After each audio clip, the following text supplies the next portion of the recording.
phase 2. Disking down the weeds, incorporating the oat seed. Seems to be going pretty good.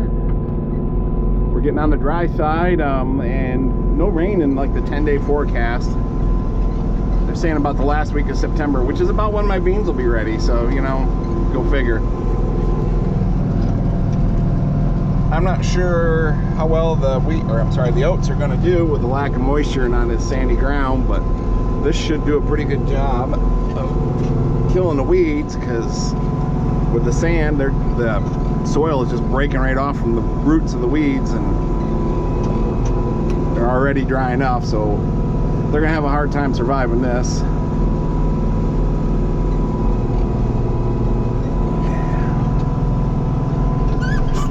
As you'll see in the drone footage, GoPro tends to flatten these hills out, so I parked the drone between the two hills, and it was still it was probably good 10-12 feet in the air, and it could not see the 4225 coming over the hill, as you can see.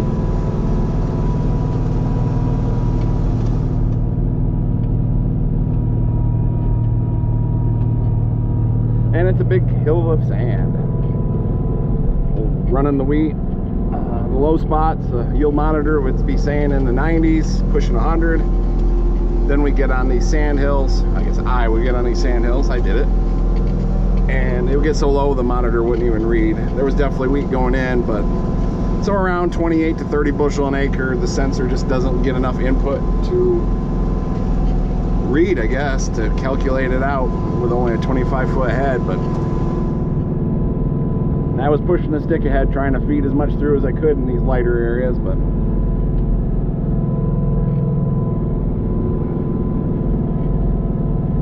we just we've had good moisture right along, but some of the early spring was kind of on the dry side when the wheat was first trying, you know, set down roots and stuff, and I don't know, but that's all I can figure is the sand got to it.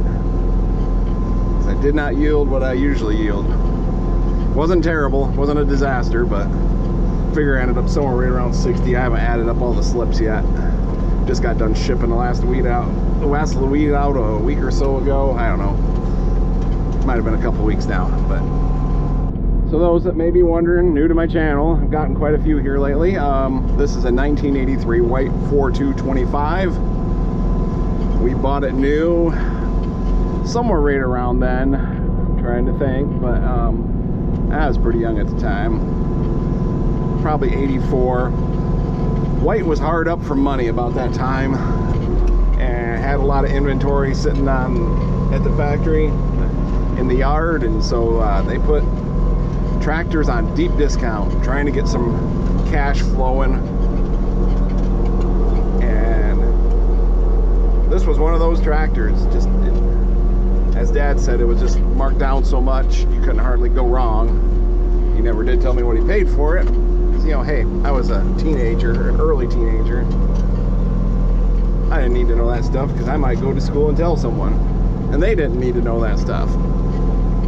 So I get it.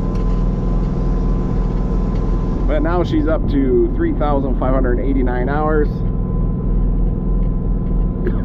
It used to work a lot harder in its early days. We pulled a 9-shank Glencoe chisel plow, which you say, well, that ain't enough for 224 horsepower. I'm 225 horsepower on my ground. But we would pull an anhydrous tank behind the chisel plow, and that definitely is like a boat anchor.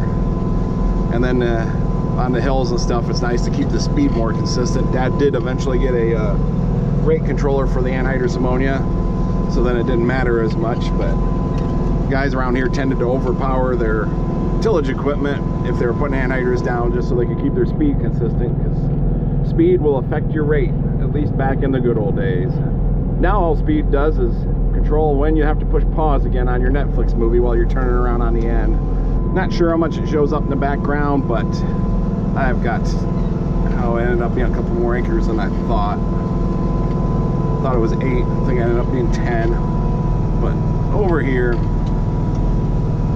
put in some hay on these shorter rows.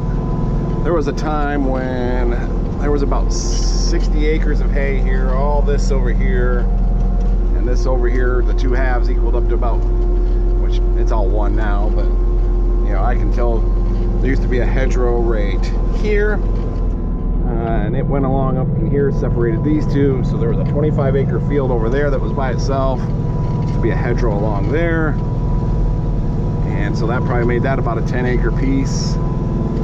And then I think there was another one right over in here, so that probably made this probably about 15 acres, and then there would be another 10 acres over there, but that had a hedgerow in it. You can still kind of see that, especially in the dry years where the hedgerows were. We buried all that rocks and stumps and stuff, and that included topsoil, because there's just so much crap and you just buried it all. And so ends up with subsoil on the top. It takes a while to build that up, so it's better than it was. But even on wet years, it can do good, but boy, when it turns dry, you can tell where the hedgerows were, and they just drain faster once that subsoil is broke up. It couldn't be much more evenly spaced random pokeweed. There wasn't pokeweed in this field before. So, but there is some growing under the tree line along that side, so I'm guessing the birds had their meal and then seeded for me. Jerks. I hate pokeweed. Be tough to get rid of. So I'm hoping this knocks it out, but if not, next spring, well, hopefully the corn chemical kicks it out. But most of these are just newly established plants, so they don't have a big root yet. So I'm hoping the disc gets the majority of them and gets them flipped. So where was I? The other GoPro battery died, so I switched to GoPros. This one ain't got a lot of mojo in it either. But hey, we're coming up to the edge here, and you can see my crop of pokeweed that grows along the edge. I've gone along with a skid steer in some spots and uprooted the big tubers that it grows. You get that out and they're dead.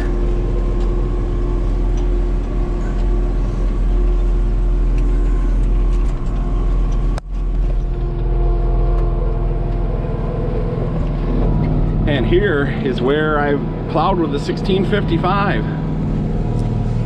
Makes that disc pull a little bit harder. It'll sink right down, and Packer will start pushing sand or soil, sandy soil. You can tell it's back there by the cloud.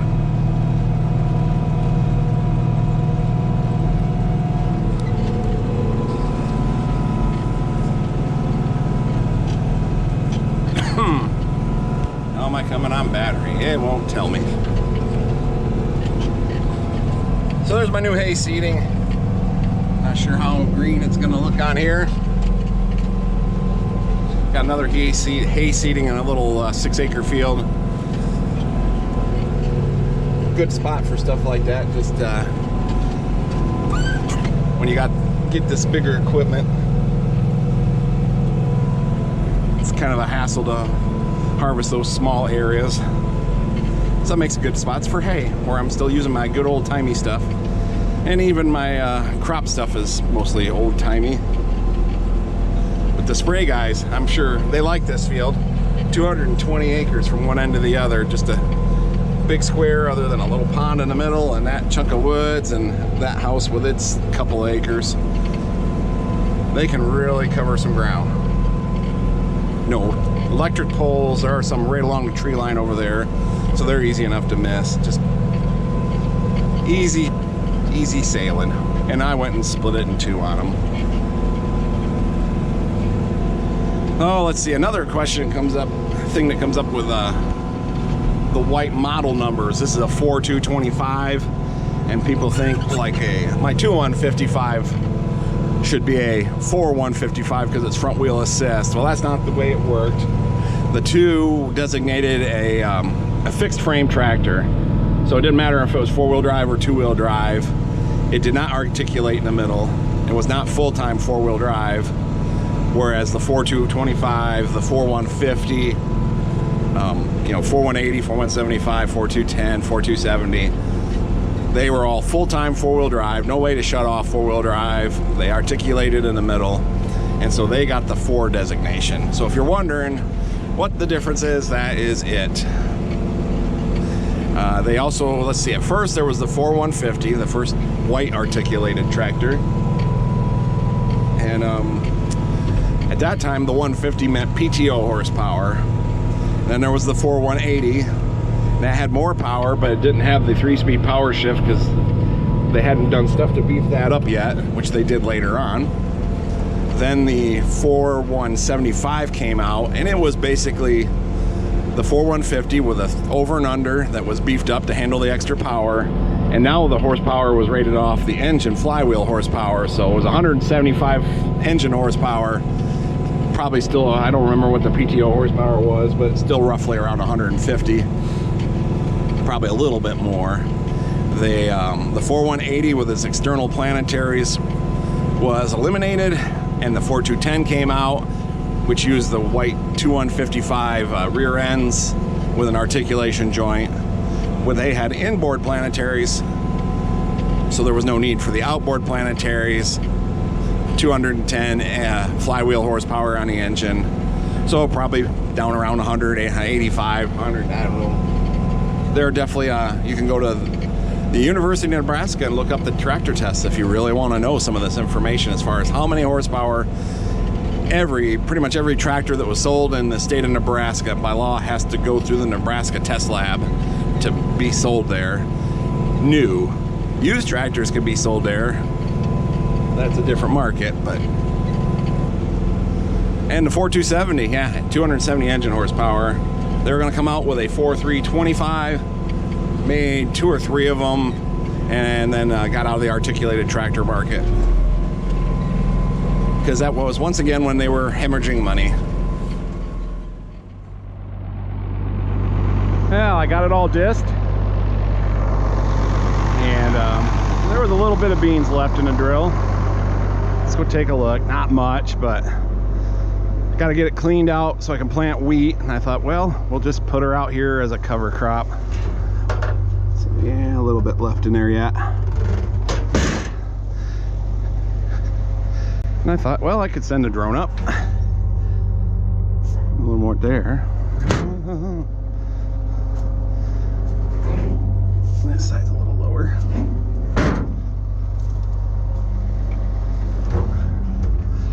This one's just about out. So anywho, yeah, we'll just go a few rounds and get this stuff run out, and that'll give me a chance to get some drone footage where it doesn't matter what direction I'm going. Man, we're getting dry. Now there's a chance of rain tomorrow, so I guess that's a good thing. All right, let's do this.